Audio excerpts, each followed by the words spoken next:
আজকে আমি রান্না করব ইলিশ মাছের দো পেঁয়াজা। আসসালামু আলাইকুম আমার প্রিয় ভাই বোনেরা, কেমন আছেন? প্রথমে আমি লবণ, হলুদ, মরিচের গুঁড়া দিয়ে মাছগুলোকে মেখে নিব। এখন আমি কড়াইতে তেল দিয়ে মাছগুলোকে ভেজে নিব। মাছ ভাজা হয়ে গেলে কড়াইতে তেল দিয়ে পেঁয়াজ কুচি দিয়ে দিব 1 চামচ রসুন বাটা। পেঁয়াজ রসুনগুলো একটু ভেজে নিয়ে মশলা কষানোর জন্য একটু পানি দিয়ে দিব হলুদের গুঁড়া, মরিচের গুঁড়া, জিরার গুঁড়া দিয়ে মশলাটাকে কষিয়ে নিব। দিব স্বাদ মতো লবণ। এখন দিব টমেটো কুচি দিয়ে ভালো করে নেড়েচেড়ে কষিয়ে নিব।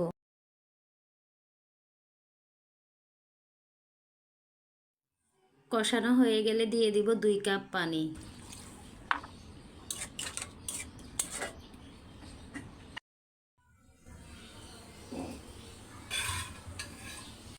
ঝোলের বলক উঠে আসলে মাছগুলো দিয়ে দিব।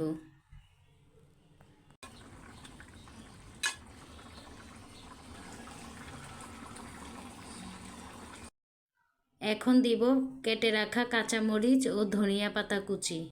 নেড়ে চেড়ে ঢাকনা দিয়ে দিব। তো বন্ধুরা, আমার রান্নাটা কেমন হয়েছে জানাবেন। ভালো লাগলে লাইক, কমেন্ট, শেয়ার করবেন, পাশে থাকবেন।